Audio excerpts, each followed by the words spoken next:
Bueno chicos, buenas tardes. Entonces vamos en la clase de hoy a continuar con la parte pendiente que quedó de lo que era el herpes simple. Vamos a continuar con lo que es el diagnóstico diferencial.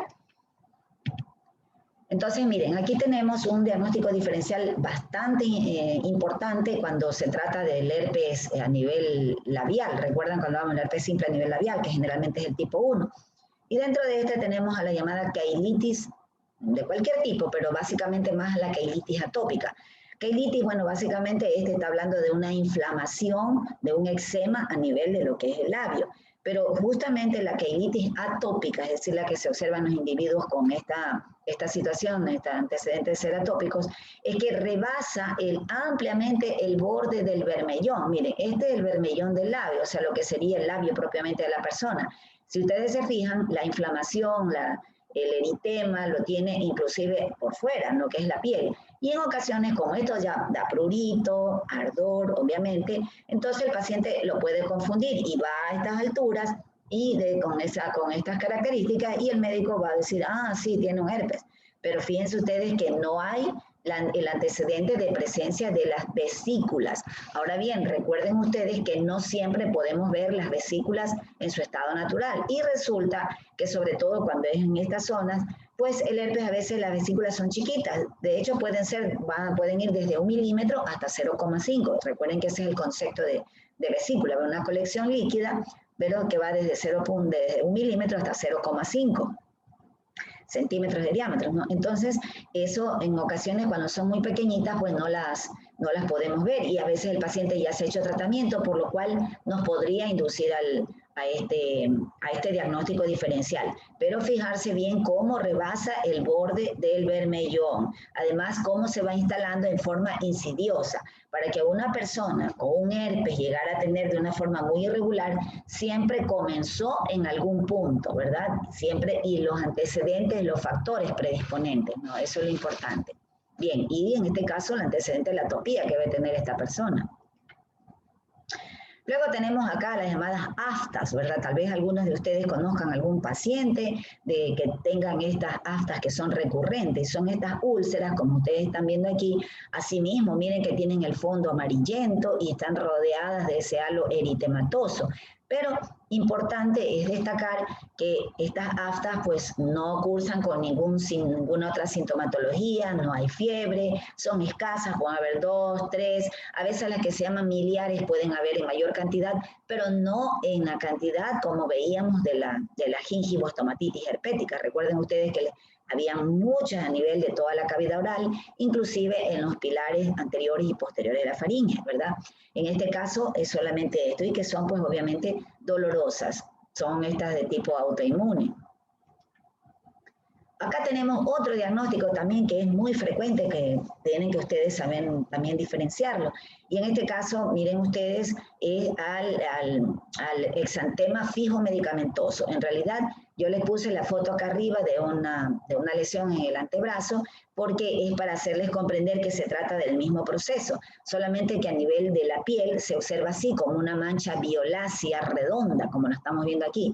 Pero a nivel de las mucosas o de semimucosas se observa con estas características, o sea, como un área de exulceración, ¿sí? Es lo que podemos ver, pero sin la presencia verdadera de úlceras. Ya se acuerdan que yo les decía cómo son las úlceras, son de la herpes, son amarillentas y con el halo eritematoso. Acá no vemos úlceras, solamente que toda la cavidad oral puede estar con esa exulceración. Y obviamente hay ardor, hay dolor, hay molestias, pero lo importante es que este paciente puede ser que tenga o no alteraciones en otras partes de la piel, o sea, pueden tener juntos o no. Si yo se las puse simplemente es para hacerles explicarles de que en este tipo de lesión en piel se las ve así en mucosas.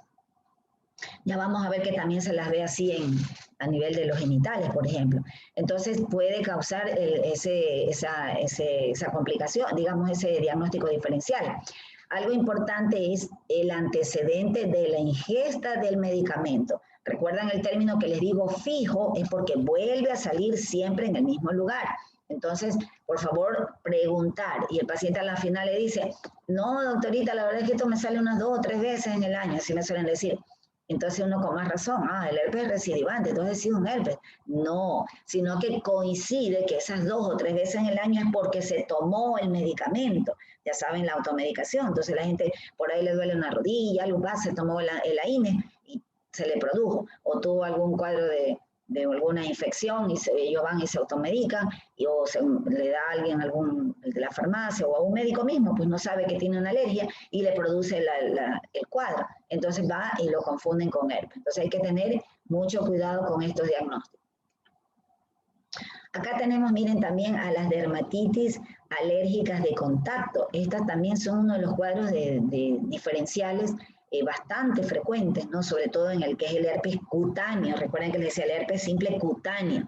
Entonces, asimismo, nosotros vemos un fondo eritematoso, pero con las vesículas asimismo agrupadas. La verdad es que uno de los diagnósticos diferenciales más frecuentes que hay en el herpes cutáneo. Pero por eso preguntar si por algún motivo estuvo en contacto aquí con algún medicamento, por ejemplo la neomicina, es uno de los medicamentos por vía tópica, ¿no? En este caso, aunque también sabemos por vía sistémica, pero en este caso tópico, produce muchísimas dermatitis alérgicas de contacto, o sea, es un gran sensibilizante, pero puede ser, por ejemplo, un metal como el níquel, entonces si tuvo en ese lugar contacto, digamos que con una pulsera, un reloj, si es el caso del tronco, por ejemplo, si es la villa del cinturón, por ejemplo, que es algo metálico, o del botón, entonces todo eso, preguntar siempre el antecedente, si aplicó algo o qué hubo en contacto aquí antes de que aparezca esto. Hay prurito, asimismo, y hay ardor. Entonces, por eso es importante siempre la historia clínica. No se olviden eso, chicos. Acá, en cambio, tenemos, miren ustedes, ¿se acuerdan del panadizo herpético? Les decía que se producía lesiones a nivel de los dedos. Pero en este caso tener cuidado con las dermatitis asimismo irritativas de contacto. En este caso, miren, son presencias de ampollas. O sea, no se producen más vesículas, sino más bien como ampollas. Entonces hay el antecedente asimismo del contacto con algún ácido, algún químico, algo que le produjo estas lesiones ampollosas.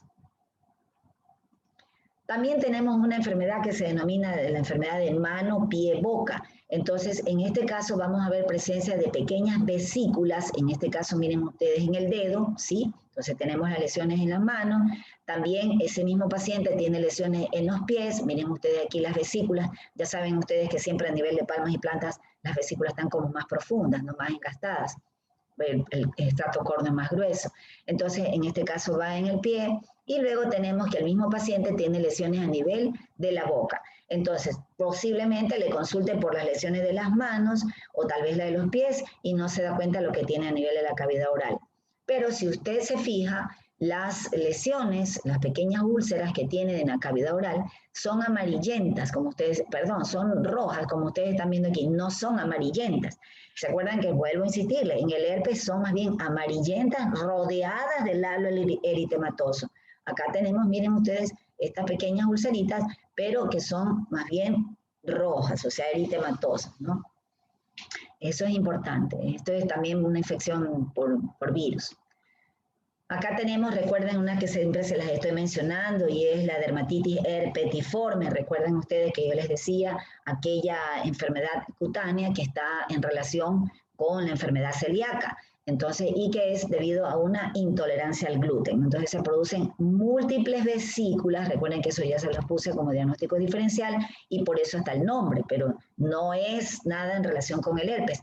Vesículas que son muy pruriginosas y eso hay que tenerlo bien claro. O sea, el prurito es muy importante para hacer un diagnóstico diferencial, ¿no? Entonces se observan más que nada en áreas como codos, rodillas, o sea, estas son las zonas más frecuentes. Sin embargo, también podemos encontrarlas, por ejemplo, a nivel cefálico o en el nivel de tronco, pero estos son los sitios en las extremidades, son los sitios más frecuentes. Y es crónico. Y realmente mientras el paciente no deje de comer gluten, pero tiene que ser 0 gluten, entonces siempre va a tener otra vez el cuadro.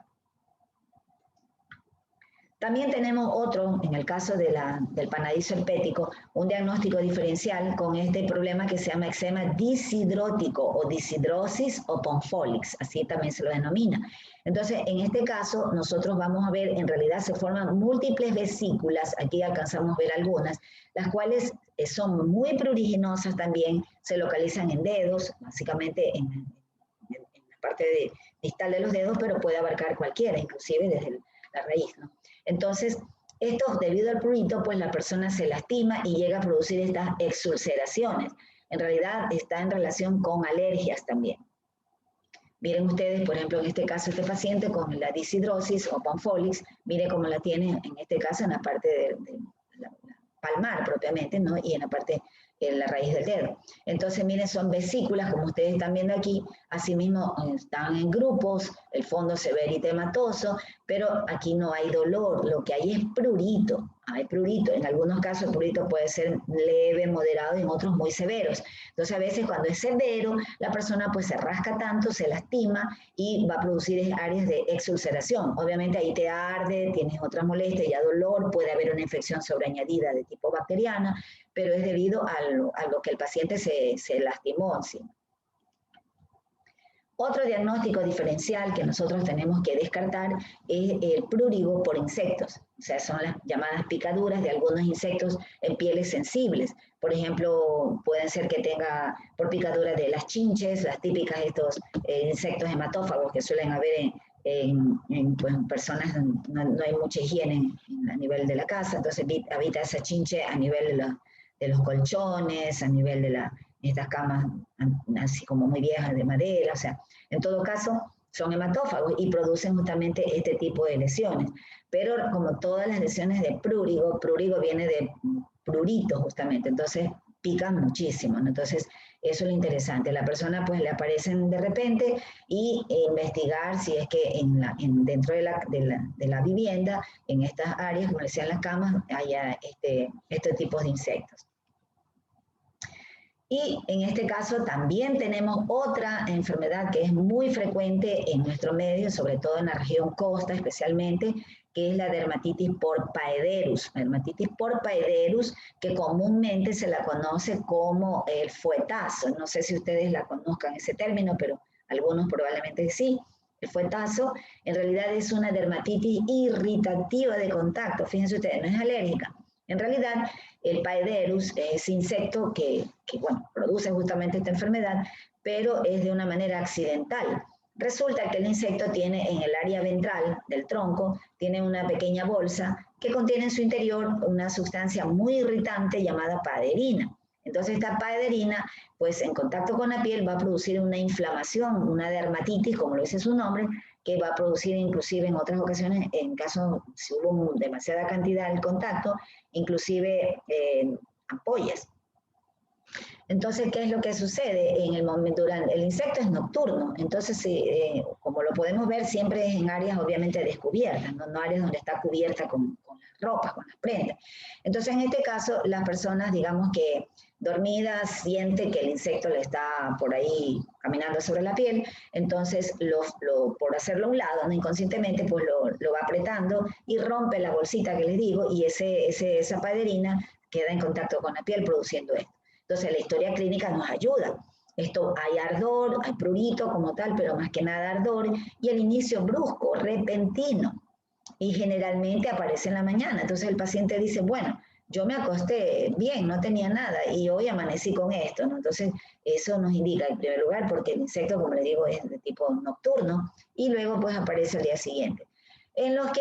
Para los que hagan verdadera medicatura rural, y van pues a su pueblito, a algún área de esta, donde es la parte rural propiamente, allí la mayoría pues obviamente de la población rural conoce muy bien la patología, las conoce, ellos le dicen fuetazo, pero de repente puede ser que va un turista a algún lugar de estos, ¿no? A pasear, o alguna persona de fuera, entonces esa persona puede ser el que le consulte, ¿no? Porque desconoce lo del tema del fuetazo. Bueno, acá tenemos, por ejemplo, otra del mismo exantema fijo que les mencioné hace un rato, que les mostraba a nivel de los labios, pero también, como les decía, en cualquier parte de la piel. Y en este caso, miren aquí, En general, el exantema fijo medicamentoso se produce como estas áreas, estas manchas de tipo violáceas, como estamos viendo aquí, redondeadas, y que cuando la injuria que lo está ocasionando, o sea, el medicamento, porque es causado por un medicamento, es repetitivo, o sea, la persona no se da cuenta que es el medicamento y continúa tomando su medicina que le prescribieron o se está automedicando, llegan a producirse estas verdaderas ampollas. Entonces, en primer lugar, como un diagnóstico diferencial del herpes cutáneo, el color, ese color violáceo que ustedes están viendo aquí, es propio de este exantema, es característico.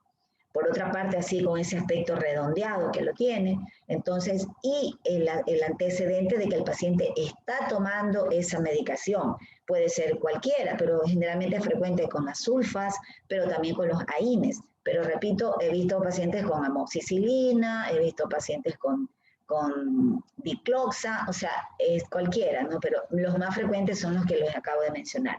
Entonces, siempre va a salirle en el mismo lugar, por eso se llama fijo. Una vez que la injuria termina, o sea, el paciente ya no toma el medicamento, sea porque se terminó el ciclo de tomarlo, en realidad, o porque el médico le diagnostica y le dice, no, por favor, tiene que suspender ese medicamento, entonces empieza otra vez ya a disminuir, pero el color se mantiene ahí un poco más pálido, pero se mantiene. Si años o meses más tarde el paciente vuelve a tomar el mismo medicamento culpable, otra vez esto se reactiva. Por eso es que se llama exantema fijo medicamentoso, porque siempre será en el mismo lugar. Entonces, esta es una advertencia que le está diciendo el cuerpo al paciente, hey, esto me hace daño, no lo soporto. Entonces, si la persona continúa, pues ya va a tener algún proceso alérgico después, ya más de otro tipo. Y acá miren ustedes igual, el mismo exantema fijo medicamentoso, pero esta vez a nivel genital, por lo cual sería un diagnóstico diferencial del herpes tipo 2. Recuerden que yo les decía que es frecuente a nivel genital, porque coincidentemente estos exantemas fijos medicamentosos en algunas ocasiones tan solo se manifiesta a nivel genital, tanto del sexo masculino como femenino.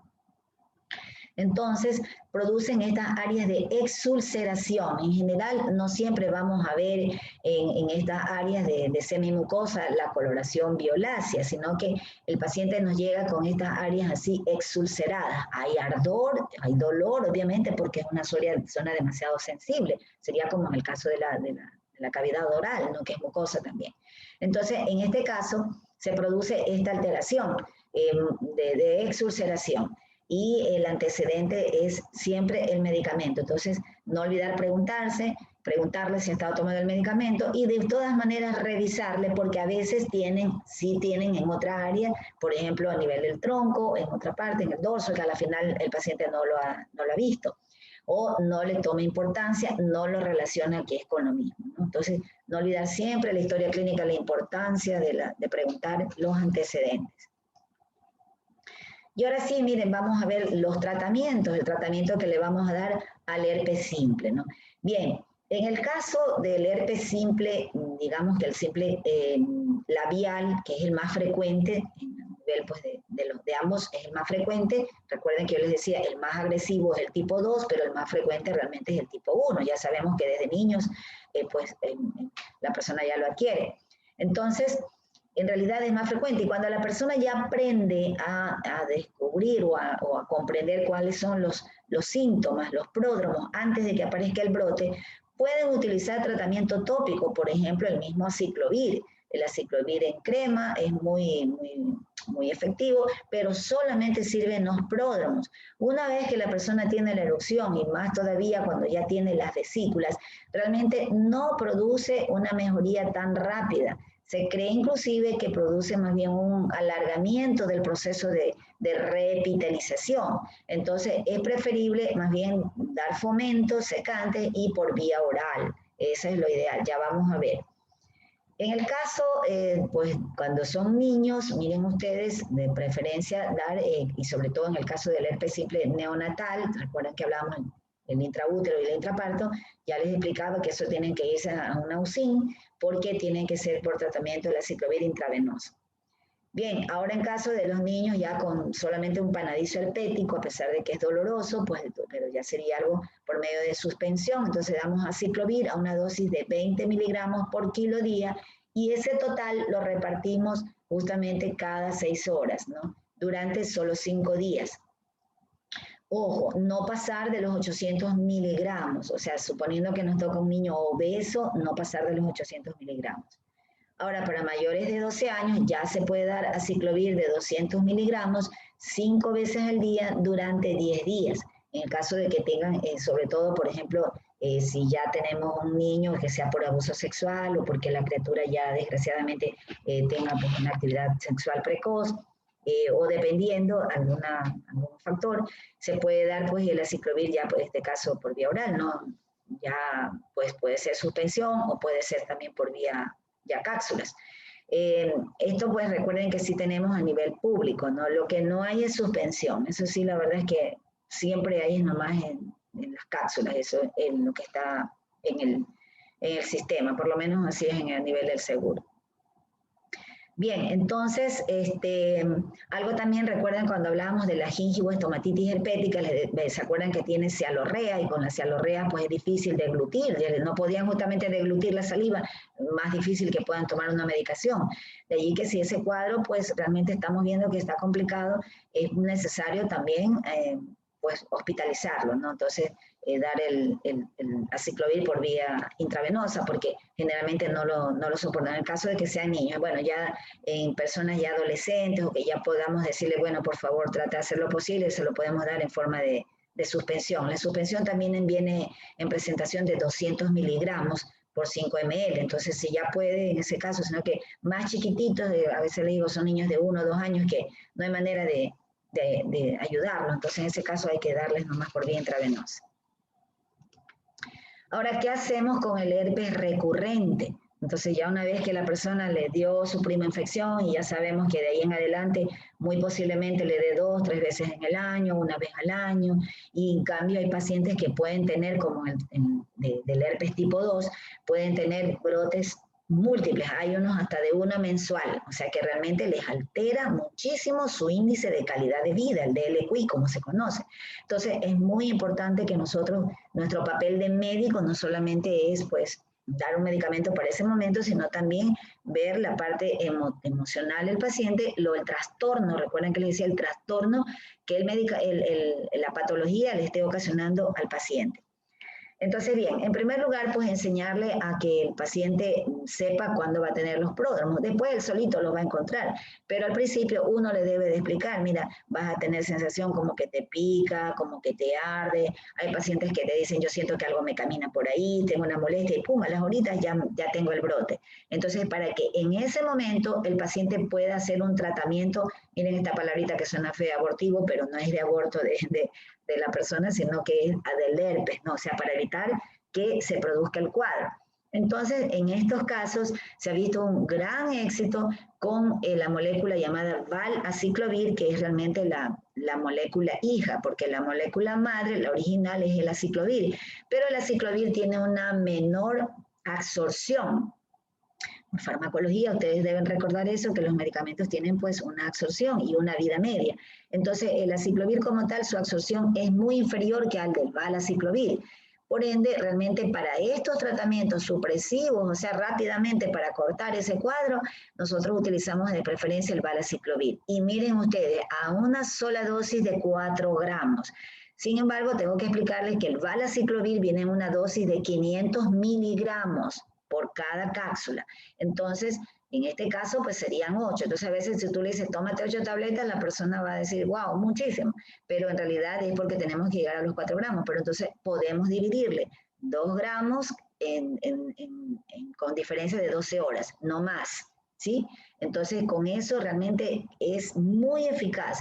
Tengan en cuenta que hay casos de personas que no pueden darse o permitirse tener un brote de herpes porque a lo mejor son personas que trabajan dando cara al público, es un artista, yo no sé, hay infinidad de veces, o simplemente, bueno, alguien no quiere tener el cuadro porque realmente eso molesta, ¿no? Entonces, pueden darle esa opción. Repito, valaciclovir no existe a nivel público, ¿no? Esto es siempre privado, aunque afortunadamente ya hay la forma, ¿cómo se llama? Pues genérica. Bueno, ya sabemos que hay corrientes, algunos que dicen que los genéricos no sirven y todo. Bueno, eso ya es criterio que uno va viendo. En todo caso, pienso yo que hay de unos y unos y unos. Algunos me parece que sí, sí funcionan. En todo caso, esta es la dosis para que en ese momento el paciente no se le presente el cuadro. Luego tenemos el otro tratamiento, que es el tratamiento supresivo. ¿Y cuándo damos este tratamiento supresivo? Es decir, para suprimir los brotes que tenga un paciente en el año.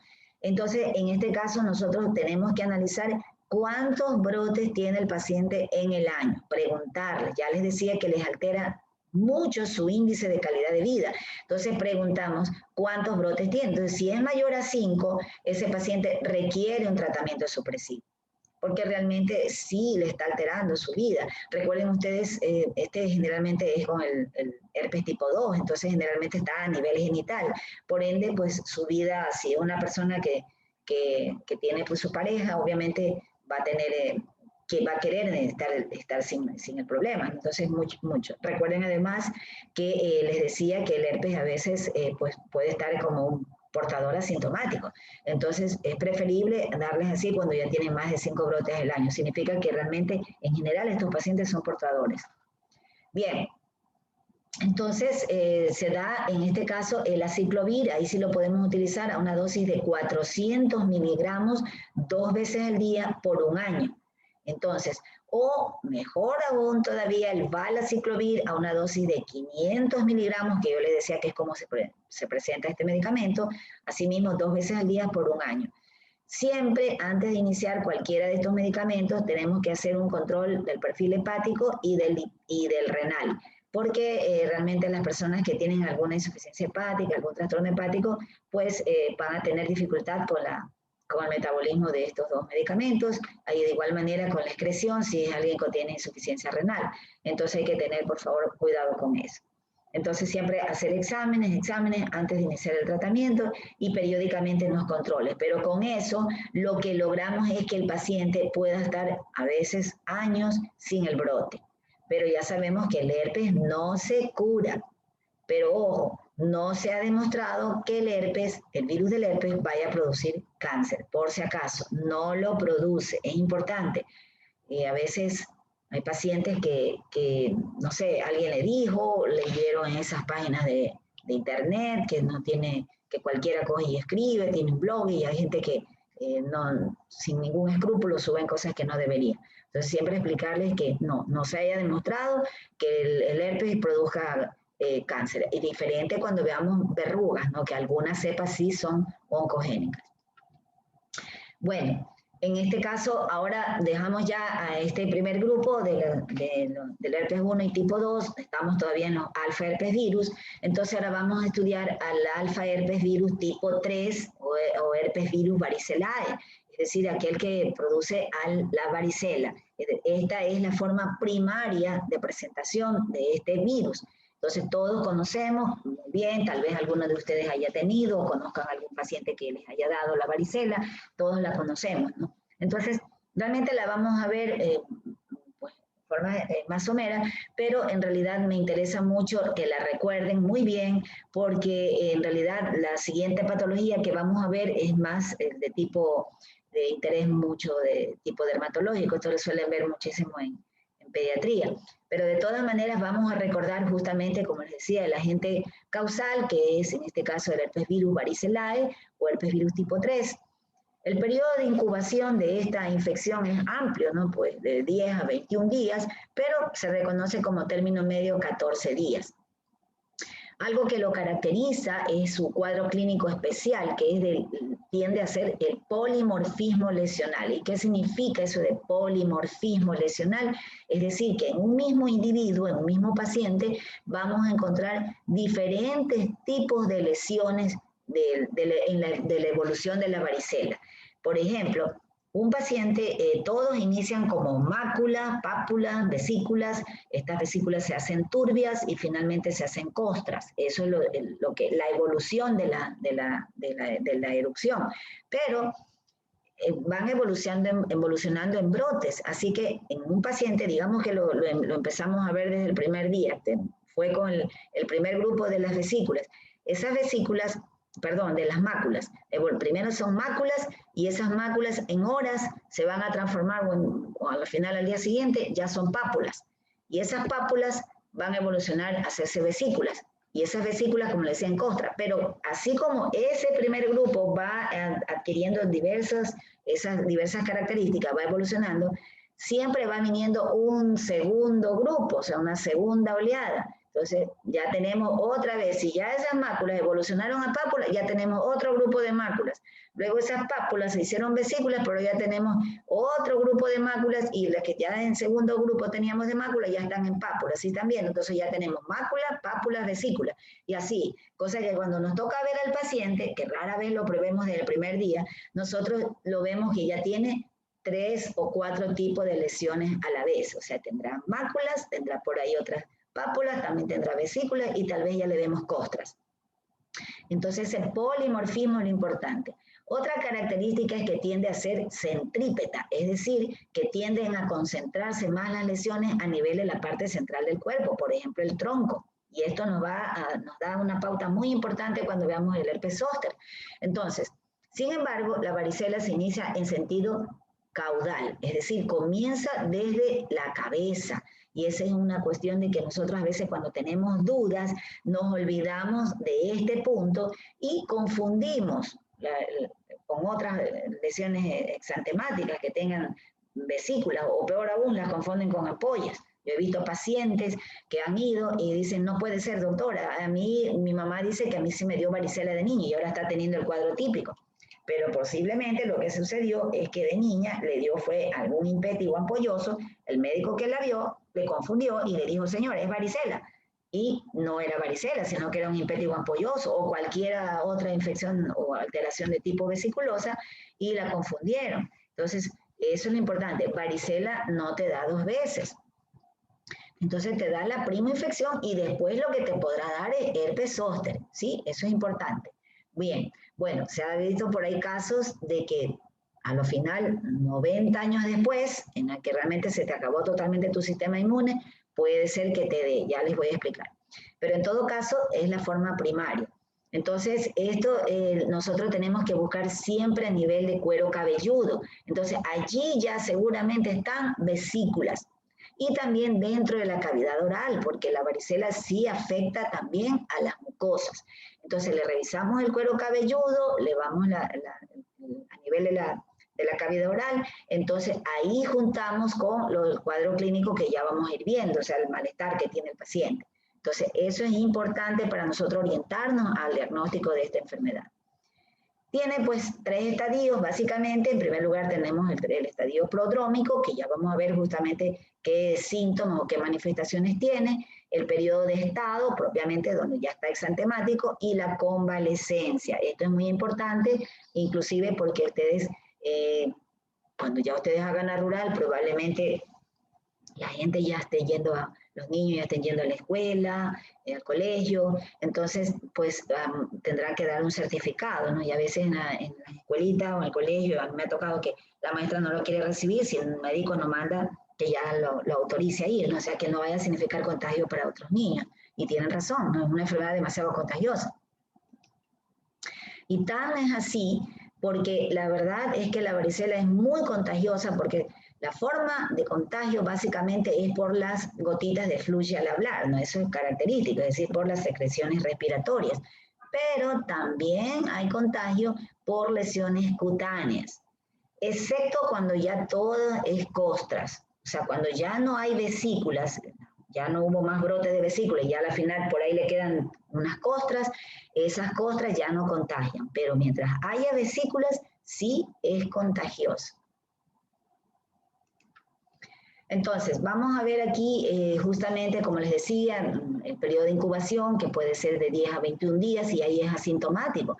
Entonces, en muchas ocasiones a veces uno no sabe, ¿no? A menos que haya el antecedente. Fuiste a visitar a un familiar y resulta que ahí el primito estaba con la varicela, o la maestra, llegó un niño con varicela, entonces ahí hay que estar atentos a este periodo de incubación porque es asintomático. A veces se saca cuenta es porque recordando cuando estuvo en contacto con un posible paciente que tenía la enfermedad.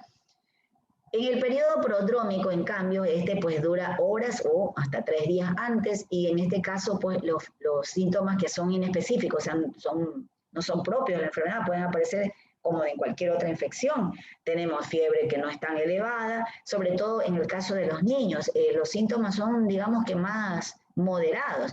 En adultos, pues, adultos jóvenes, a veces la varicela sí suele ser bastante más complicada, pero en general en los niños es como una fiebre poco elevada, la típica anorexia, puede haber vómito, malestar, mialgia, típico de una fiebre, ¿no?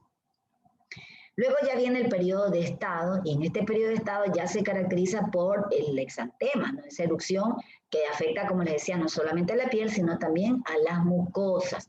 Entonces, recuerden, como les insisto, primero inician como máculas, esas máculas evolucionarán a pápulas, que son eritematosas, y estas en un día o en horas ya se transforman en vesículas. Esto es importante. Entonces, esa es el brote, o digamos, es el curso que seguiría ese primer brote de lesiones que tuvo el paciente. Pero luego vendrán otras y otras y otras.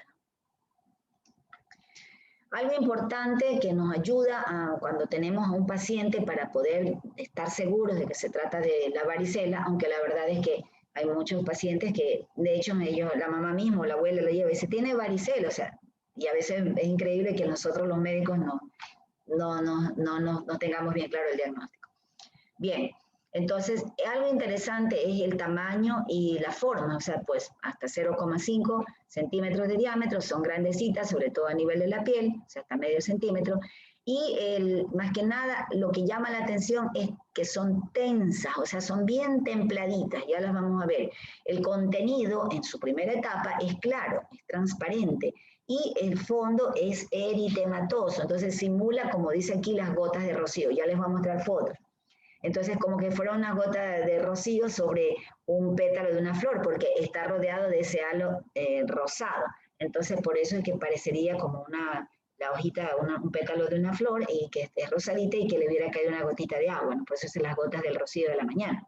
Muy romántico el que puso esa descripción. Bueno, muy poético sería. Y lo interesante es que posteriormente esas vesículas de lo que eran tensas, ¿verdad? Van perdiendo esa tensión y se van haciendo flácidas. Y coinciden también con que el interior de lo que era transparente ya se vuelve turbio. Pero una cosa es turbio, no es purulenta. Eso es importante, o sea, es turbio.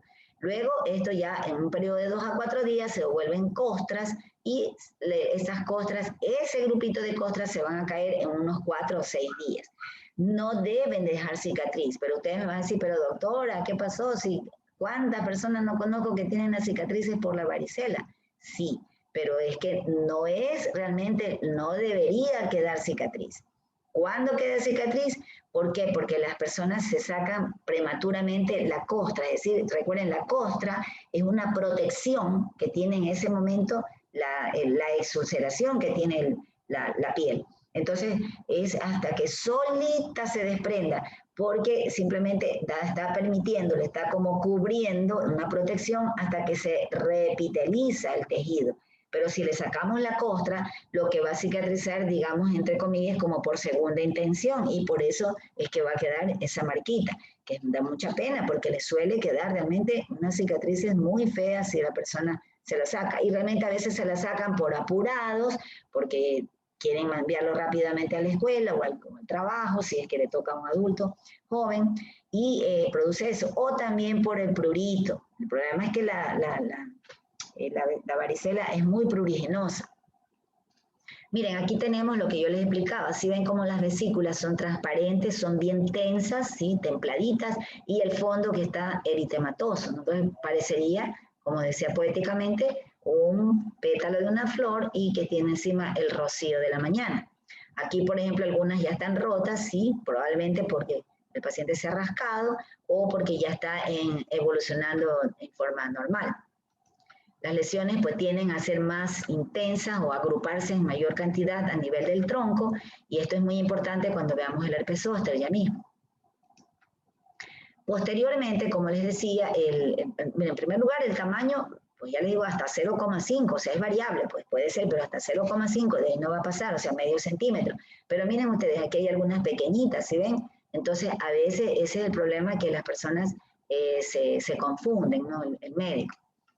En este caso, miren, un paciente en el cual ya está evolucionándole más, aquí ya tenemos cómo las vesículas ya se vuelven flácidas, ¿sí ven? Y la coloración ya es un poco turbia, ¿sí ven? Ya está como que tuviera un ligero, una coloración más amarillenta, no siendo purulenta, sino que es turbia, como su nombre lo dice. Y ya está flácida, o sea, se están como deprimiendo en la parte central. Aquí ya tienen algunas con costras, ¿sí ven? Entonces ya este paciente ya está evolucionando, ya lleva algunos días, obviamente. Aquí ya está aquí está todavía tensa, y miren acá aquí ya está más flácida y se está volviendo turbia justamente. Un paciente ya, miren, está aquí en periodo costroso, ya prácticamente no le quedan ninguna lesiones de vesículas, ya está todo en periodo ya convaleciente. El pronóstico de la varicela todos lo conocemos, una enfermedad benigna, no tiene realmente ningún problema con ella. Cuando les da, por ejemplo, a los niños. De hecho, el tratamiento en niños que son sanos no requiere solamente sintomáticos, ¿no? Antihistamínicos por el prurito que les decía, pero potentes, porque realmente se necesita tenerlo prácticamente dormido para que no se lastime, poniéndoles guantecitos y estar ahí alguien cuidando de que no se lastime, solamente por eso, para la fiebre, algo de eso. Pero el contagio, ya sabemos que pues, estos hay que tenerlos en aislamiento, ya vemos que se contagian por las gotitas de fluye al hablar y por el contacto con las vesículas. Pero ¿en qué pacientes nosotros podemos considerar que la varicela es grave? Miren ustedes en estos casos. Pacientes que tengan algún cáncer de tipo hematológico, en los pacientes obviamente que son inmunodeprimidos, especialmente aquellos que son por órganos trasplantados. Bueno, entonces en este caso los pacientes utilizan inmunosupresores y algunos inmunosupresores, pero de los realmente muy, muy fuertes, digamos como la tacrolimus o la ciclosporina. Entonces son pacientes que tienen de mucho riesgo con esta enfermedad. También con otros inmunosupresores, ¿no? Pacientes en general, pacientes que tengan tratamientos con cierto, por ejemplo, el etanercept, medicamentos para la artritis reumatoidea, bueno, cualquiera de estos inmunosupresores, corticoides. Por supuesto, pacientes con SIDA, diabetes, pero el embarazo, miren ustedes aquí, es una etapa muy importante en el caso de la varicela. Y bueno, en general esto estoy segura que se los enseñan en obstetricia, pero en realidad, si ustedes se fijan y lo que le estarán dando en sus clases, no sé si todavía vean esto, creo que es en el 10º que les dan obstetricia, no estoy segura, pero bueno, en todo caso, no entran dentro de la investigación del llamado el TORCH, que se les hacen las pruebas a una embarazada, ¿no? Pero realmente sí debería hacerse de la prueba de esta enfermedad, que por medio de las inmunoglobulinas, para ver si que la paciente, en este caso porque es una mujer, haya tenido la enfermedad, por el riesgo que puede suponer en el embarazo. Miren ustedes. Y aquí, por ejemplo, yo les explico por qué razón. En primer lugar, porque con la varicela hay viremia. Entonces, realmente el virus se disemina a través de la sangre y obviamente va a llegar por el cordón umbilical, pues le va a llegar al embrión, en este caso, ya pues después de las 20 semanas al feto también. Pero cuando puede producir varicela congénita, es decir, inclusive con malformaciones, que es lo que se suele producir, cuando la primoinfección, o sea, cuando a la madre le da varicela durante las primeras 20 semanas de gestación. O sea, realmente ahí ocurre una varicela, pues, tremenda, ¿no? Congénita, o sea, con semejante riesgo. Miren ustedes, por eso les digo, debería una mujer también hacerse esas pruebas, si es que ya le dio la varicela, o si no, decirle que se la vacune. Eso es importante. Bien. Y en cambio, cuando se produce después de las 20 semanas de la gestación, en la segunda mitad básicamente, entonces se puede producir la varicela sin embriopatía, que es lo que les ocurre justamente, le da varicela al feto en el interior, obviamente, de la madre, entonces le da la varicela, pero no va a producir ninguna malformación, sino que ¿qué es lo que nosotros vamos a observar? Que en algún momento, en un lactante que aparentemente estaba sano o en un lactante que puede ser que estaba, digamos, con algún otro proceso en la cual también tenga algún grado de inmunosupresión, vamos a ver que presenta herpes zóster. Y uno dice, ¿cómo herpes zóster un niño? ¿Cómo es posible? Pero lo que no sabemos es que la madre tuvo varicela, pero después, en la segunda mitad de la gestación, del embarazo. Entonces, esto, obviamente, si la madre va, le preguntan y la mamá dice, sí, yo tuve, pero a veces tengan en cuenta que a veces el pacientito lo lleva una vecina, lo lleva un familiar, a lo mejor lo llevó una tía, que no sabía lo que la madre tuvo durante el embarazo. Entonces es muy importante. Siempre significa que el niño que tiene herpes zóster, un lactante, significa que tuvo varicela sin embriopatía, porque nunca te puede dar herpes zóster si previamente no tuviste varicela. Entonces simplemente el niño la tuvo in útero. Bien, entonces en este caso pues también ahora existe también la llamada varicela perinatal, es decir, aquella que se produce pues en el momento del nacimiento. ¿Y cómo así? Hay dos formas. Una forma asimismo que es más grave y una que es, digamos, menos grave, pero ambas constituyen asimismo pues patologías de mucha importancia. ¿Y cuándo se produce? Cuando a la madre le da varicela, pero en las últimas semanas de su gestación. Eso es muy importante. Más o menos cuando hay una enfermedad, se produce en el feto, cuando la varicela se le produce alrededor de 1 a 4 semanas antes del nacimiento. Y puede ser de dos tipos, miren ustedes. Grave, que es hasta en un 30% de las veces, y la varicela neonatal benigna. En el caso de la forma grave es cuando la madre tiene la varicela más o menos entre los 4 días y antes del parto o hasta 2 días después que da luz. ¿Qué significa eso? Es porque si le da muy cerquita de dar a luz, significa que ella ya estaba en su periodo de incubación, ¿verdad? Entonces, por lo tanto, el virus ya tuvo la viremia, todo lo que hablamos, y pasó en este caso al feto. Pero, ¿qué es lo que sucede? Al momento que estamos viendo que tiene la madre la erupción 4 días antes, o lo que es peor, da luz y a los 2 días recién tiene los brotes, pero ya tenía el virus adentro. Sabemos que el virus ya pasó, como les decía, pero no, la madre, su organismo no tuvo tiempo, no hubo oportunidad de que le pase sus inmunoglobulinas G, que son de protección al bebé, no se los pudo pasar. Lo que su organismo tiene la capacidad de formar esos anticuerpos, no se los pudo pasar porque ya fue muy cercano al momento de dar a luz. Entonces ya no hubo ese chance. Entonces ahí la varicela es grave, no hay quien lo proteja al pobre bebé.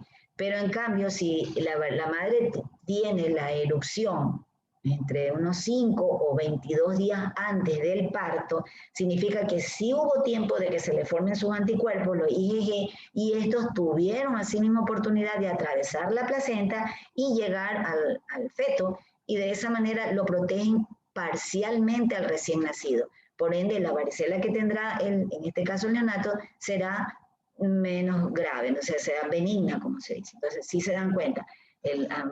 Más cercano el tiempo del parto, o lo que es peor, 2 días después, no hubo chance de que pasen las defensas de la madre y por ende la varicela será peor que si la tuvo entre los 5 y 22 días previos. ¿Ah? Muy importante esto, ¿no? Porque recuerden que no siempre les va a llegar a ustedes mujeres que ustedes le hagan el control prenatal. A veces personas, ustedes saben, siempre la gente está en movimiento, migran, se mueven, van de una ciudad a otra, qué sé yo, por razones de trabajo, lo que sea, y pues a veces le tocará atender a una mujer, como decía, sin conocimiento, qué enfermedades nomás ha tenido, no han llevado un control.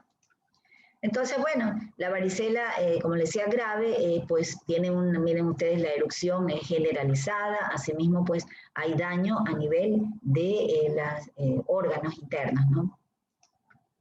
Acá tenemos, en cambio, son 2 formas graves realmente, pero esta es la varicela congénita que tiene malformación, realmente la malformación que produce en la embriopatía, como les decía, y también en este caso la varicela neonatal. Ambas serían formas graves realmente de la varicela.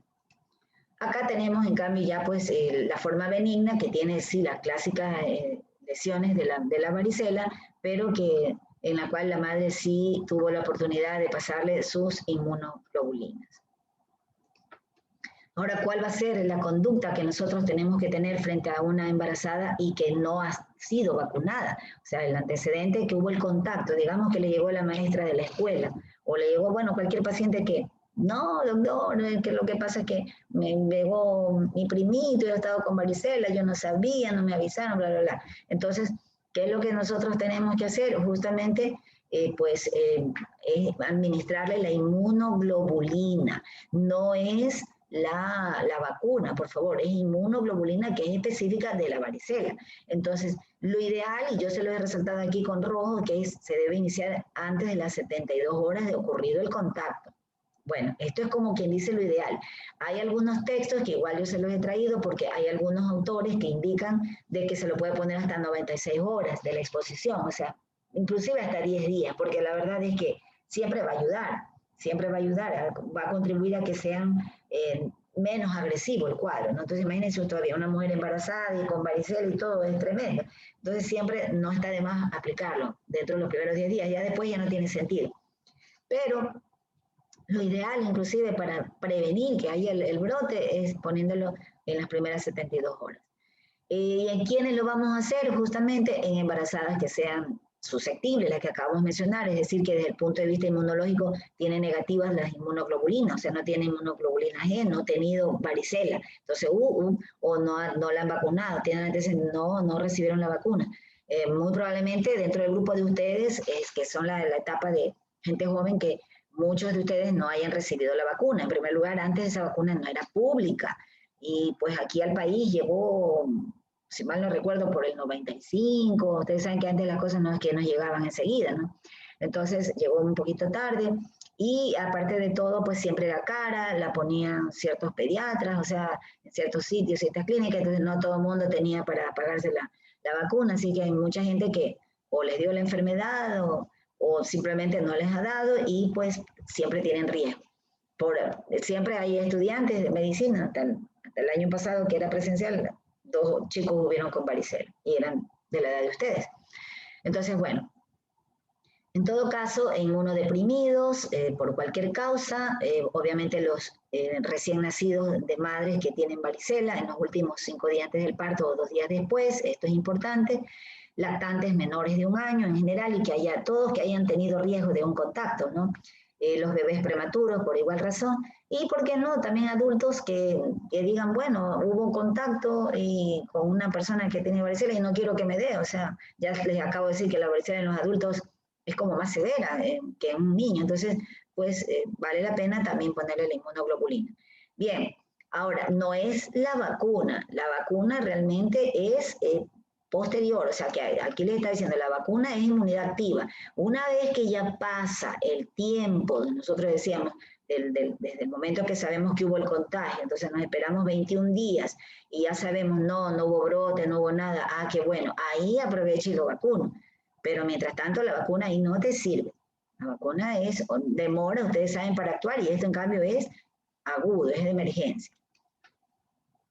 Como les decía, la varicela es benigna, realmente generalmente pasa, y las mayores complicaciones que se observan siempre son de tipo estética. Sin embargo, en muchas ocasiones nosotros sí podemos ver que hay sobreinfección bacteriana. ¿Recuerdan cuando hablamos de las bacterianas, las infecciones, el estreptococo? Entonces les decía de la impetiginización, generalmente por estreptococo, pero también el estafilo.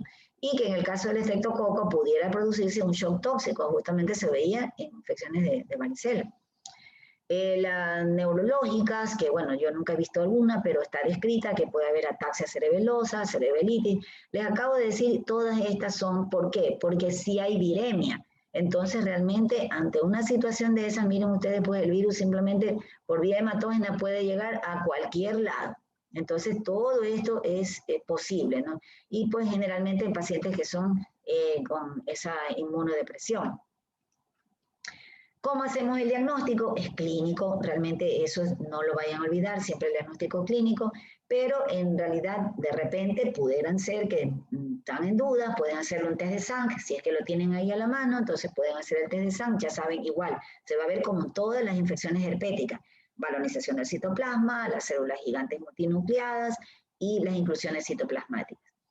Las pruebas serológicas que son importantes, la inmunoglobulina G, la inmunoglobulina M, ¿verdad? Entonces esto es importante para nosotros saber si un paciente tuvo o tiene en este momento la varicela. Y bueno, y en casos realmente muy, digamos, raros en que sea necesario hacer una biopsia, realmente muy difícil que uno llegue. Realmente nunca he hecho una biopsia a alguien por una varicela porque clínicamente es tan evidente que no se requiere.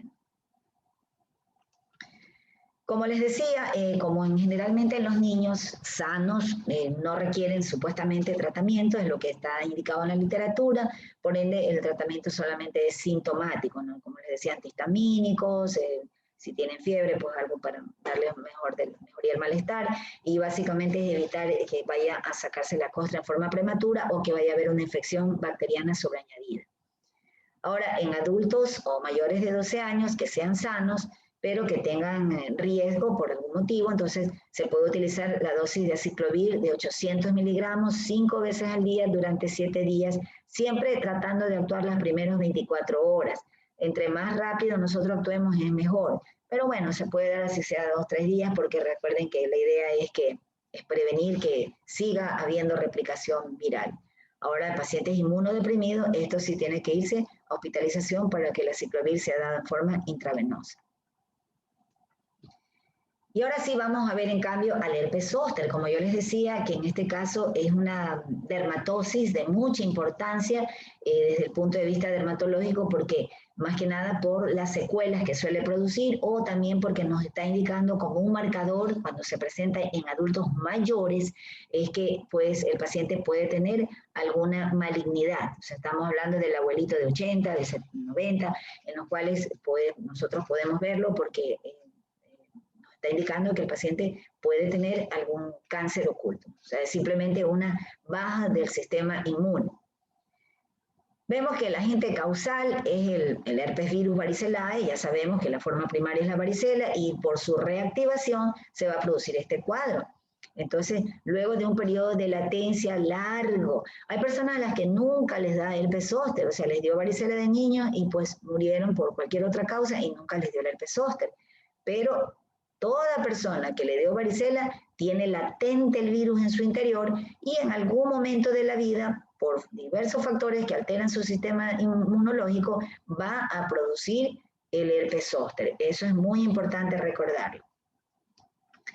En este caso, miren, las típicas, recuerden que el cuadro clínico es característico, unas lesiones de tipo vesiculosas, así mismo inician máculas, pápulas, vesículas, con dolor, ardor, y que siguen característicamente un dermatoma, ¿no? O una metámera, y no suele atravesar la línea media del cuerpo, es decir, siempre están en hemicinturón, eso es importante, o sea, la mitad del tronco.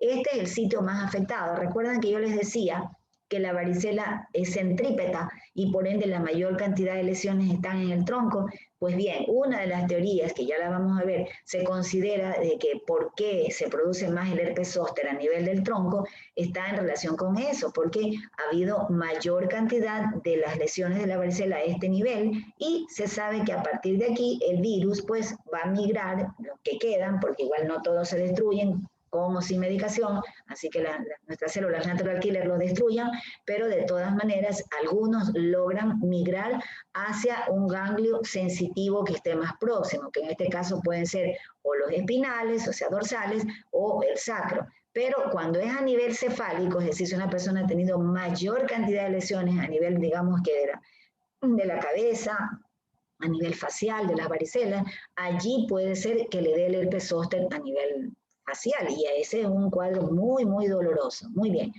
Otros tendrán a nivel, por ejemplo, de genital, a nivel del muslo, y es cuando está alojado en el sacro. Entonces, esto es importante para ya mismo que vamos a ver.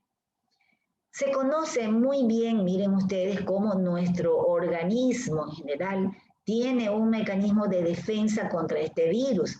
Y son básicamente, están dados por los interferones alfa y beta, los natural killers, los llamados linfocitos asesinos, los antígenos de histocompatibilidad tipo 1, y este antígeno de histocompatibilidad tipo 1 lo que hace es que estimula la producción de los linfocitos CD8 positivos. Entonces, todo esto ya sabemos que son destructores de los virus, en este caso del virus de la varicela. Entonces, todo esto contribuye a defendernos contra la agresión que produce este virus. Asimismo, el interferón gamma, que tiene un mecanismo de tipo antiinflamatorio, y estas o glicoproteínas que van desde la G1 a la G5. Entonces, todos estos son mecanismos que nos protegen del virus. Mientras este mecanismo esté perfecto, realmente a lo largo de la vida no logra producirse el cuadro clínico del herpes zóster. Entonces, el virus permanecerá alojado, escondido, dentro de esos ganglios sensitivos, repito, arriba cefálico trigémino, dorsales o espinales, llamados hilos del tronco, o del sacro.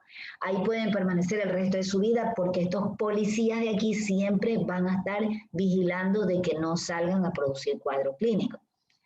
Pero en otras ocasiones estos mecanismos fallan justamente y ahí puede producirse el cuadro. Eso es lo que yo le decía, justamente en los adultos mayores tienen su sistema inmune siempre está en declive y mucho más porque en un adulto mayor pues se tiene tendencia al cáncer, ¿verdad? Entonces, y un mecanismo que te induce más inmunodepresión precisamente son los procesos oncológicos, ¿no? Entonces, por eso es que nosotros tenemos que estar pendientes en ellos cuando se les produce herpes zóster. Se ha visto que justamente estos genes, el llamado immediate early, el 62 y el 63, son justamente dentro de estos los mecanismos de protección contra este virus. ¿Y qué es lo que sucede? Entonces, ¿cómo es que se va a producir este cuadro? Miren aquí, tenemos que ya se acabó la varicela, ¿verdad? Se terminó el cuadro, ya no le quedaron costras, le quedaron solo cicatrices o no le quedaron si se cuidó bien. Entonces, ya todos estos mecanismos que acabo de mencionar destruyeron a la mayoría de los virus, pero algunos se fueron como provirus a alojarse a estos ganglios, como les decía, trigémino, espinales y el sacro. Y se ha encontrado que dentro de estos ganglios se mantienen en forma de latencia y que tienen una actividad periódica genética, o sea, periódicamente como que si el virus se despertara y allí se mantiene y vuelven estos otros mecanismos a mantenerlo ahí en su sitio, están encerrados dentro del ganglio. Pero ahí viene lo que les decía, se altera el sistema de inmune generalmente en edad, y esto por eso es que es frecuente en las personas ya conforme pasan los 50 años, es más frecuente, aunque podemos encontrarlo en adultos jóvenes por otros mecanismos, ¿verdad?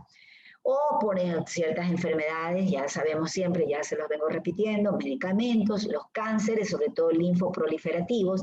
Entonces, todos estos mecanismos disminuyen el sistema inmune de la persona. ¿Y qué es lo que va a suceder? Que el virus ya no tiene entonces quien lo retenga. Por lo tanto, empieza a replicarse dentro del ganglio. Y en ese caso, ese ganglio empieza a sufrir una inflamación, entonces se produce una adenitis. Bien, luego de esto se produce una necrosis de la neurona y esa inflamación, digamos, esto produce una inflamación a nivel del nervio. El paciente, ¿cómo lo va a manifestar? Con parestesias. El paciente dice, doctora, yo siento que me arde, tengo un dolor, como que va y viene, pero es un dolor ahí, está perenne, va y viene, perenne, pero no lo dejan tranquilo, no hay nada en piel. Es ese dolor que no lo puede realmente describir, porque no hay nada allí aparentemente, ¿no? Luego de eso, pues sigue migrando y llega hasta la piel.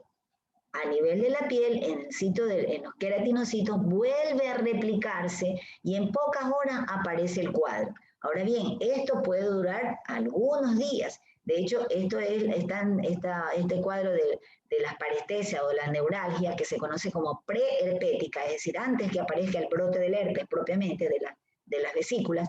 Entonces, esto puede permanecer días y hay casos de pacientes que pueden estar un mes con ese dolor y durante ese tiempo pueden ser confundidos con muchos otros diagnósticos. Muchas pacientes ya una vez que le ven el brote, todo lo diagnostica, cualquiera. El asunto es muchas veces a sospechar del herpes zóster sin que haya el brote. Eso es importante porque ¿cuánto le ayudarían al paciente? Bueno, aquí son unas teorías que yo les explicaba en por qué es que aparece más en ciertos lugares el herpes, ¿no? Entonces, como les decía, en algunos lugares, en algunos estudiosos, algunos investigadores dicen que es porque donde hubo mayor justamente cantidad de lesiones a nivel del tronco, y la verdad es que la mayoría de los cuadros del herpes zóster es a nivel del tronco, ¿no? Entonces, esa teoría, pues, a mí me parece que es muy, muy válida. Pero también hay la otra que dice que es como les decía, que recuerdan que la varicela tiene una etapa de viremia, mientras que en el herpes zóster no pasa la sangre. En el herpes zóster va directamente del ganglio sensitivo, viaja a través del nervio y llega a la piel, no va en contacto con ningún vaso.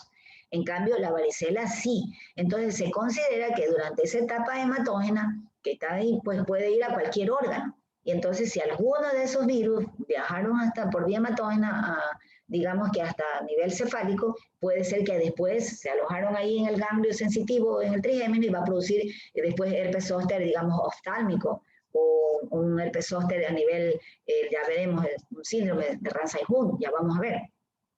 Entonces, pero son teorías, ¿no? Y otras que dicen que es dependiendo donde hay sitios de mayor trauma, ¿no? Pero bueno, o sea, roce, algo que esta me parece un poquito más descabellada, porque bueno, roce, traumatismo podemos tener en cualquier parte del cuerpo y no necesariamente son sitios de herpes. Entonces, estas dos me parecen las más, a mi juicio, las que tienen más sentido en cuanto a por qué se presenta más en determinados lugares. Entonces nosotros vamos a ver que el herpes zóster tiene algunas fases. Esta fase llamada preeruptiva o neuralgia preherpética, que es la que le decía que es muy importante que nosotros la podamos diagnosticar o identificar a un paciente en esta etapa. Fabuloso si lo pudiéramos ayudar. Entonces, pues en general dura de 1 a 10 días este dolor, pero en realidad puede ser hasta de mayor tiempo, como les decía, hasta de un mes, por ejemplo. Entonces, solamente se manifiesta con dolor o parestesia, ¿no? Entonces, el paciente siente ahí como alguna molestia, que algo le anda ahí, que le molesta, pero no sabe, no tiene nada ahí en piel. Luego, pues ya viene la fase eruptiva o aguda propiamente, donde ya les digo, el diagnóstico pues ya es difícil que a alguien se le pase. Ya vemos ahí, aparecen máculas que evolucionan a pápulas, estas se hacen vesículas y que siguen ese dermatoma, como ya hemos visto, lo que les acabo de decir hace un rato. Y luego justamente tenemos ya la fase que se denomina la neuralgia postherpética, que se la denomina así hasta cuando más o menos un mes. O sea, es común, digamos normal entre comillas, que un paciente que ha tenido un herpes zóster hasta un mes siga teniendo dolor. Eso se lo considera que no, todavía no le decimos no es que tenga el problema de la neuralgia que suele quedar como una secuela, sino que digamos que hasta que se repare, recuerden ustedes que realmente el virus va produciendo destrucción justamente en este caso del nervio, ¿no? Entonces tiene que regenerarse. Entonces, ahora, durante la fase eruptiva, ya propiamente, nosotros ahí sí nos llega un paciente con un dolor severo, aunque les cuento que cuando es en niños o en adultos jóvenes, que no es tan frecuente, pero sí se ve, entonces, en ese caso, nosotros no tenemos un paciente con un dolor muy severo. Realmente el dolor se observa con mayor severidad, digamos, lo presenta con mayor severidad los adultos mayores, y justamente los que menos podrían soportar. Siempre se va a acompañar de linfadenopatía regional, entonces es muy importante esto, pues los ganglios están de mayor tamaño, pues las vesículas, como les decía, se están así mismo agrupaditas, pero que siguen ese trayecto del dermatoma, ¿no?, afectado. Siempre, en general, como digo, se quedan en la línea media del tronco, sin embargo, puede ser bilateral. Eso no se asombren, o sea, no lo descarten, o sea, es lo común, pero ustedes saben que en medicina hay pacientes, como se dice, en medicina hay enfermos y no enfermedades, ¿no? Entonces, pero la regla o lo que la mayoría de los casos se ven es que no pasa la línea media. Y pues luego, la verdad es que luego esto empiezan las vesículas, de lo que son claras, igualito como el caso de la varicela, se hacen turbias, luego estas se hacen costras, finalmente pues se caen a sí mismos y se supone que no deben dejar cicatriz en un periodo de 2 semanas, pero lamentablemente pues también por causa del dolor, la molestia, realmente los pacientes se hacen tratamientos a veces por su cuenta y pues lo que conducen es a que queden cicatrices. Aquí tenemos, por ejemplo, la clásica erupción. Miren ustedes cómo son vesículas que se han agrupado, vemos el fondo eritematoso y cómo sigue el trayecto del dermatoma, ¿sí ven? Y que no pasa la línea media, está solamente hasta la mitad. Un caso de un niño, como les decía, miren ustedes, tiene en hemicinturón, como lo estamos viendo aquí, pero sí mismo sin atravesar la línea media. Sin embargo, pues esto, por ejemplo, se ve frecuente, yo vi mucho, yo trabajaba mucho antes en el hospital infantil, en el ICASE Bustamante, y pues ahí se veían los niñitos con herpes zóster, pero era por lo que los pacientitos pues eran los pacientes que estaban ¿cómo es que se llama? En la unidad esta de nefrología, entonces ahí por sus problemas renales crónicos que tenían, les solían dar corticoides, entonces eso les producía el cuadro.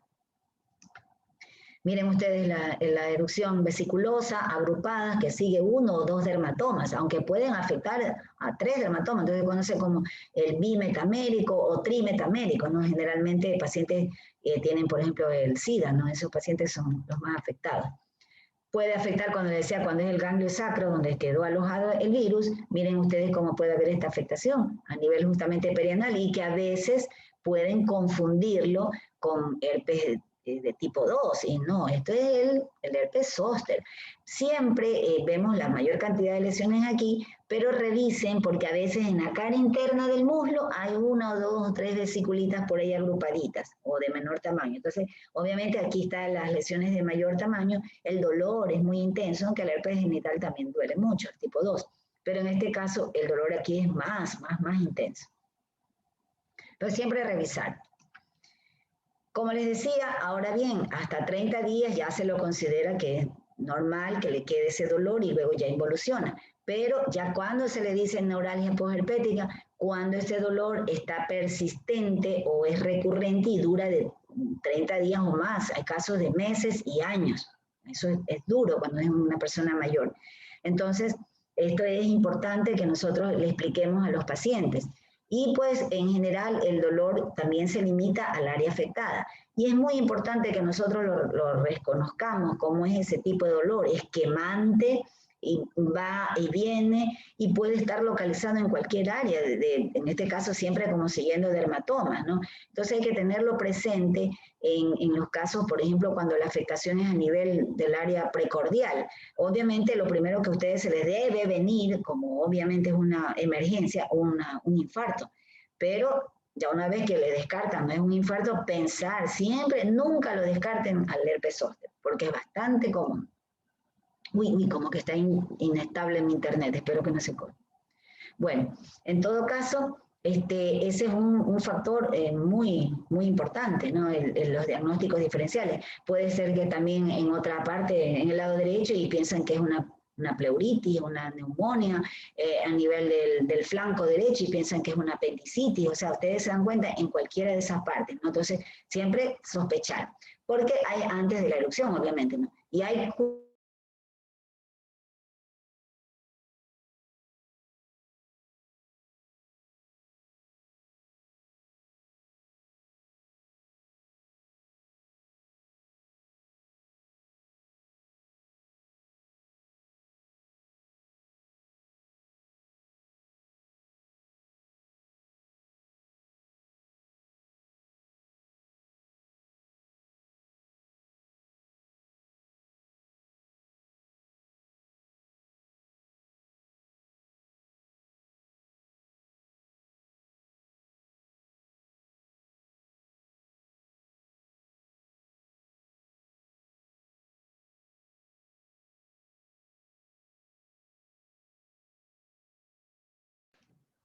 me quedó un momento sin el internet. Bueno, entonces, como les decía, es muy importante, hay otras formas, las llamadas formas, digamos, especiales de herpes zóster, y esto es importante que ustedes la reconozcan. Hay la llamada zóster sin herpes, eso es importante. O sea, ya como les decía, alguien con un brote de herpes, cualquiera lo diagnostica, pero antes de eso es lo que nosotros debemos reconocerlo. Entonces, el paciente solamente tiene el dolor, pero no hay brote, y de hecho no lo llegan a tener nunca. O a veces son muy pequeñitas, muy escasas esas vesículas que realmente casi no lo vemos. Entonces, eso se lo denomina el zóster sin herpes, pero básicamente no hay. Yo les decía cuando estudiamos el primer parcial que puede haber el zóster sin herpes, pero nunca puede haber el herpes sin zóster. O sea, en este caso siempre tiene que haber el dolor, que puede ser en mayor o menor grado, pero siempre dolor. Luego tenemos otro importante que es el herpes zóster oftálmico, que ya vamos a verlo justamente, que es muy importante, constituyen verdaderas emergencias por las complicaciones que puede tener. El síndrome de Ramsay-Hunt o herpes zóster óptico, que bueno, estos les enseñan a ustedes en sus respectivas materias, pero de todas maneras hay que aclararlo. Y el herpes zóster diseminado, aunque ya vamos a ver que hay una serie de otras formas de herpes zóster.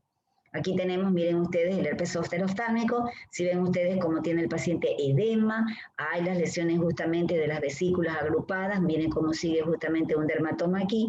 Y cuando constituye una emergencia este tipo de zóster, cuando ustedes vean que tiene vesícula en la punta de la nariz. Entonces, si ese paciente tiene vesícula en la punta de la nariz, es una verdadera emergencia y eso se conoce como el signo de Hutchinson. Entonces, ese paciente realmente tienen que constituir una emergencia porque ese paciente puede tener complicaciones, puede tener ceguera. Entonces, ustedes saben que eso es grave. Entonces, mientras no haya afectación en la punta nasal, pues digamos que es doloroso, el dolor en esta zona ustedes se pueden imaginar, una simple cefalea es fastidiosa, ustedes se imaginan ese dolor aquí recalcitrante. Luego tenemos, miren, el llamado el síndrome de Ramsay-Hunt, que es demasiado importante, constituye realmente una alteración, una neuropatía a nivel del facial y del auditivo, ¿no? El séptimo y el octavo par. Entonces, es muy importante por las implicaciones que tiene.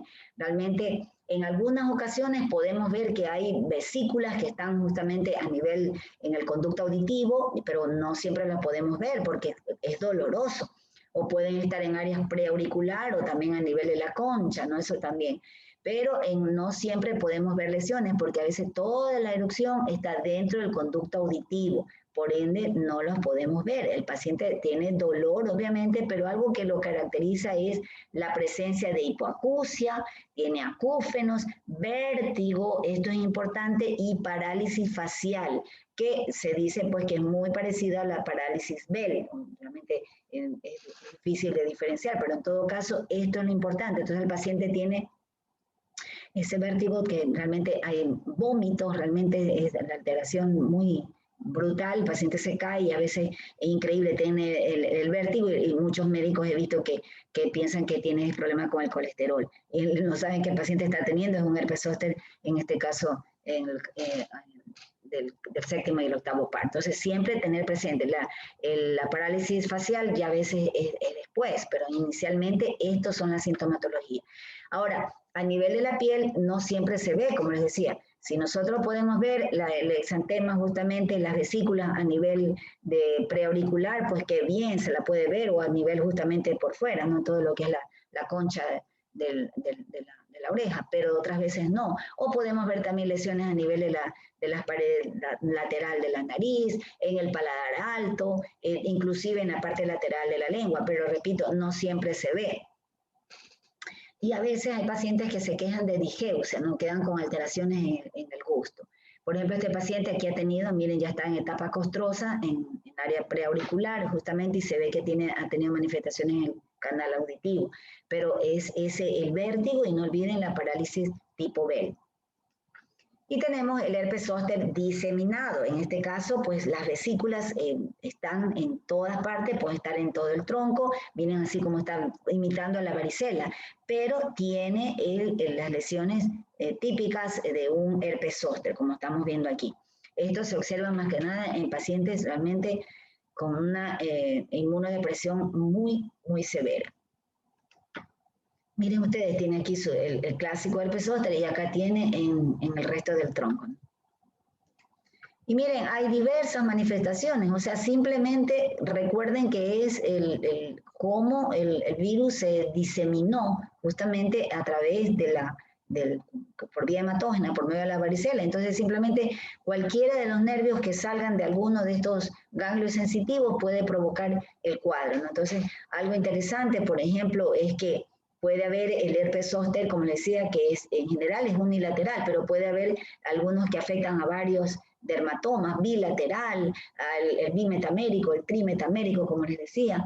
el herpes zóster recurrente, porque lo usual es que tiene herpes zóster una persona y ya después no le da más, ¿no? Pero hay personas que les puede dar 2, 3, 4 veces herpes zóster. Entonces, generalmente aquellos pacientes que toman inmunosupresores, o sea, esos utilizan, digamos, inmunosupresores, suelen tener herpes zóster recurrente. A veces hay afectación solamente de vías urinarias y créanme, son pacientes que van de un lado al otro y nadie les da el diagnóstico, o sea, el médico nunca se acuerda de la posibilidad de que lo que le haya dado al paciente es un herpes zóster y ahora lo que tenga es una neuralgia posherpética.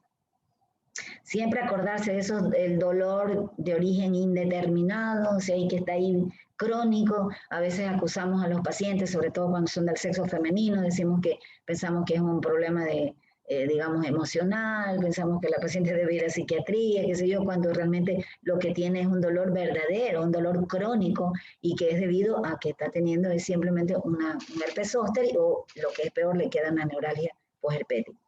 Ahora bien, en general, todas estas manifestaciones son siempre sensitivas, eso es importante. Sin embargo, en ocasiones hay complicaciones motoras. Yo misma tengo un paciente del hospital que este señor pues tuvo un herpes zóster hace algunos años atrás y siempre tiene dificultad para hacer mucha prensión con la mano, ¿no? La mano derecha la tiene así.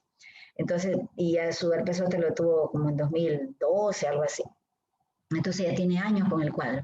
Eso es importante que nosotros tengamos presente de las otras formas de que nosotros podemos encontrar de herpes zóster. Acá miren, les tengo una fotografía de una paciente con el trimetamérico, en este caso miren, una paciente con VIH, ¿no? Varias metámeras afectadas. ¿Y qué podemos hacer? Pues si una persona ya le dio varicela, entonces uno dice, bueno, te vas a tener el herpes zóster. Bueno, hoy en día también tenemos vacunas, las vacunas recombinantes, que se deben usar en personas mayores de 50 años. O sea, una cosa es la vacuna de la varicela, pero también hay la vacuna para el herpes zóster y que se la debe utilizar en personas mayores de 50 años porque sabemos que es pues una etapa crítica en la cual hay pues en muchas personas, ya sabemos, son diabéticos, ya son pacientes que tienen algunos trastornos justamente por otras enfermedades y pudieran tener complicaciones. Entonces, ¿cuál es el tratamiento? En primer lugar, actuar rápidamente, eso es importante. Entre más rápidamente actuemos, siempre va a ser mejor el pronóstico, la evolución. Entonces, si iniciamos de preferencia el tratamiento con el aciclovir a una dosis de 800 miligramos durante 7 días a 10, por lo menos la dosis es de cada 4 horas y media, es decir, 5 veces al día. Eso es muy importante. A veces, repito, yo siempre he visto pacientes muy bien diagnosticados, el médico general lo atendió y le enviaron la interconsulta, pero resulta que ese paciente le dieron una dosis de 800 miligramos 2 veces al día, 3 veces al día. No, no funciona. No se olviden de la vida media de lo que tienen los medicamentos. Entonces, tiene que ser así. A veces, a nivel público, que es el único que hay, el aciclovir, no hay el de 800 a veces se termina. Entonces, tenemos el de 200 o el de 400. Entonces, si el paciente a la final pues no tiene cómo comprar, o hay gente que dice, no, deme lo que hay aquí, bueno, tendrán sus motivos. Entonces, y si tiene la de 200, pues tiene que decirle, señor o señora, se tiene que tomar 4 cápsulas 5 veces al día. O sea, total se me va a tomar 20, hay que explicarles. Y hay que completarlo de 7 a 10 días, ¿no? Entonces eso es importante. Ahora bien, si puede el paciente comprar la medicación, ahí tenemos el valaciclovir. Pero en este caso la dosis es de 1 gramo 3 veces al día durante 7 días. Las cápsulas del valaciclovir vienen de 500 miligramos. Por ende, hay que dar 2 cápsulas 3 veces al día, 7 días. Entonces, con esto nosotros realmente logramos que haya una menor replicación viral y la evolución va a ser mejor, mucho mejor. Este es el medicamento de elección en realidad, pero bueno. Y bueno, esto de acá que nosotros no tenemos en nuestro medio, que es el fanciclovir, 500 miligramos 3 veces al día, 7 días, o la dosis que hay unas de 750 miligramos, dosis única durante 7 días. ¿Qué le ponemos en esa área que está exulcerada? Lo ideal son fomentos, aplicar fomentos. Como les decía, en el caso del herpes no se debe poner cremitas allí, sino fomentos. La idea es que se seque y evitar la sobreinfección bacteriana. Entre más tiempo tenemos abierta un área de la piel, pues ya saben que por ahí las bacterias pueden penetrar.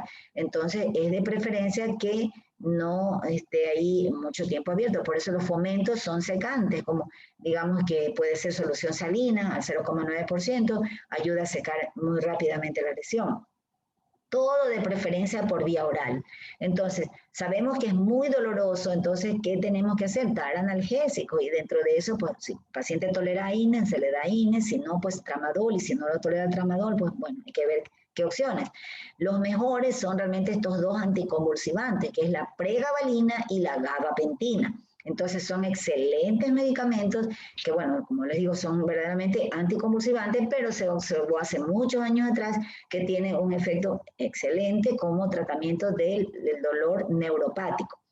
Entonces, en el caso de la pregabalina, se inicia con una dosis de 75 miligramos y pues 2 veces al día, y se puede llegar hasta 300 miligramos 2 veces al día.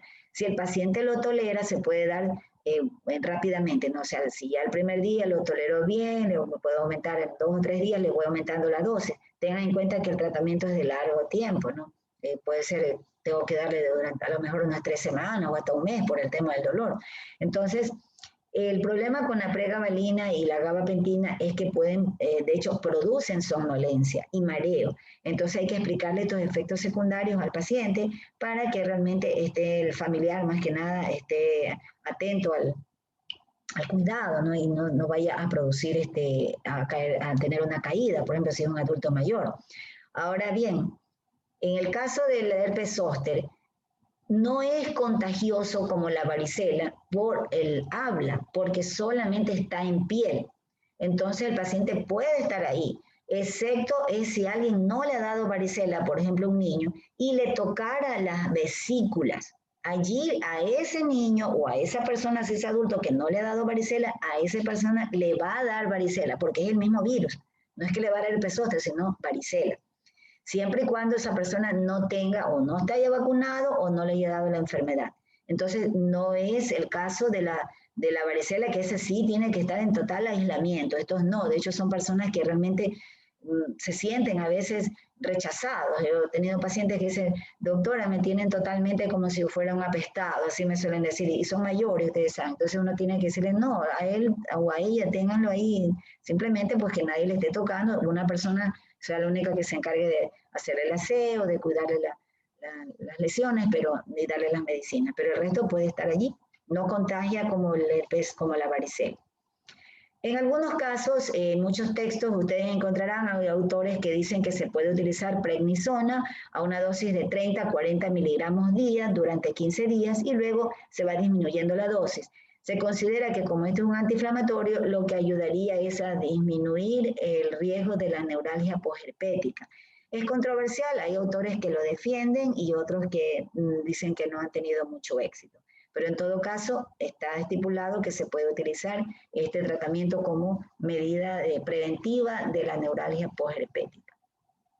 Chicos, bueno, he hablado bastante. ¿Alguien de ustedes tiene por si acaso alguna pregunta respecto a estas patologías que acabamos de ver? No, doctora. Doctora, una pregunta. A ver, ¿quién es? Soy yo, Caterina. No te veo. Aquí estoy. A ver. Bueno, doctora, una pregunta. ¿Qué menos común es que a un paciente le dé herpes zóster en la pierna? O sea, sí, en la pierna. Claro, no es tan frecuente, pero sí les da. Por eso le digo, todo depende de qué ganglio, dónde se alojó el virus. Entonces, si fue en el sacro, te va a dar justamente en la pierna, ¿sí?